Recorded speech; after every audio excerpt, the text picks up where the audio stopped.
Hey everyone, I'm coming to you from the Langtang Valley in the Himalaya mountains of Nepal.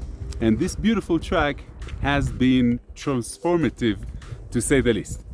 I came here looking to understand more about the birthplace of the Buddha, but what I found was something much deeper, a completely different perspective on life that's made me question everything about the way we live back home or in any Western country. So I wanted to share some of the daily Buddhistic principles I've been learning here and how they contrast with our Western mindset. The first thing that hit me was the radical simplicity here. Most people in this valley, they live with just the essentials: basic shelter, clothing, food, and community. You're not going to see them on their phone or in front of TV. And yet, there's this profound contentment that radiates from almost everyone I meet. They glow with serenity. Ken. So the question is, what is the purpose and happiness in life?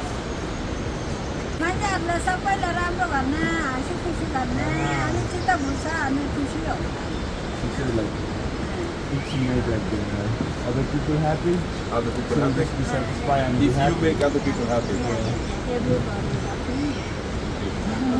Like you say, like, why is everyone happy? Back home, we're drowning in stuff and measuring our accomplishments in a never-ending loop. We're working overtime to pay for bigger homes, to store more things we rarely get to actually use. And somehow, all this abundance hasn't made anybody really happy. So I ask of you, do we really need so many things to be happy? The Buddhist principle at work here is called aparigraha, non-attachment to possessions. They have so little by Western standards. Our guide told me that in the Nepal education is treating a guest like a god. It's made me realize how much mental energy we spend on just living in the rat race, while the locals here spend that same energy on relationships and being present instead. I'm not saying we should all give away everything we own, but being here has made me question, what's the minimum we actually need to be happy? What possessions are just weighing us down rather than adding value to our lives? Another principle I've learned here is present moment versus future fixation. In the West, we're obsessed with the future. We're always planning, scheduling, optimizing, sacrificing today for some imagined better tomorrow that often never arrives. What are we actually saving that time for and the money for? A later time that might not arrive or will be too old to enjoy it? The Buddhist principle of mindfulness is lived daily here. There is no rush. No one can be really late to anything. They're fully immersed in each movement, each breath. Kids can just be out in the street doing absolutely nothing and yet immersed in being a kid. Living in the present isn't just some spiritual cliche here. It's practical wisdom. They don't think about it. It's just how they are. They have less options, which for us might feel like they're missing out on life.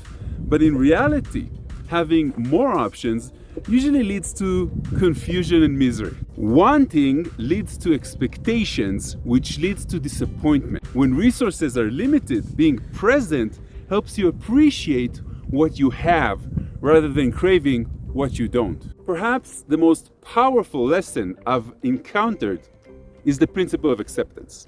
In Western culture, we're taught to fight against anything uncomfortable to us. Aging, inconveniences, difficult emotions, even the weather. We use pain pills, we complain, we distract ourselves, we try to control everything. And when we can't control something, we suffer twice. Once from the situation itself, and then again from our resistance to accepting the situation that we cannot control. Here, when a bus breaks down in the mountain road, blocking everybody's path, the locals just go outside and talk to each other, like it's an opportunity. I find that when I practice acceptance of what is and what I can't change, the weather, other people's actions, even my own uncomfortable emotions, I suffer less and I see more clearly what actions I actually can take. Our next principle is interconnection versus individualism. In the West, we celebrate the individual. We're taught to be self-sufficient, independent, to pull ourselves up by our bootstraps. Success is personal achievement for us. Here in Nepal, I've witnessed a completely different worldview based on the Buddhist principle, which is hard to pronounce, Pratityasampada, which means interdependence. Everyone understands at a deeper level that we're all connected. This extends beyond people to include reverence from the natural world. The mountains aren't just scenery here, they're considered sacred to them, living entities that deserve respect. I'm starting to understand how our Western individualism, while empowering in many ways, has also isolated us from each other and separated us from the beauty of nature. There's a middle path where we can maintain our individuality while still honoring our deep interconnection. Another principle is contentment versus constant craving. And this is the final principle that really impacted me, and it's called Santosa, contentment. These kids that I meet here in Nepal, they don't have PlayStation, they don't have iPhones, they don't have designer clothes. Their toys are just sticks and stones and their own imagination. And they're amongst the happiest kids that I've ever seen in my entire life. Back home, our economy literally depends on us never being satisfied and always purchasing and buying.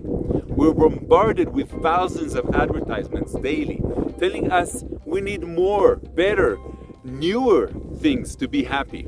We work jobs we often don't really enjoy to buy things that briefly satisfy us before we need the next hit. The secret to happiness is not getting what you want, but wanting what you already have. I'm not saying poverty is romantic, it's not. And many Nepalis are working hard to improve their material conditions. But there's a wisdom in their approach to happiness that doesn't depend on external circumstances being perfect.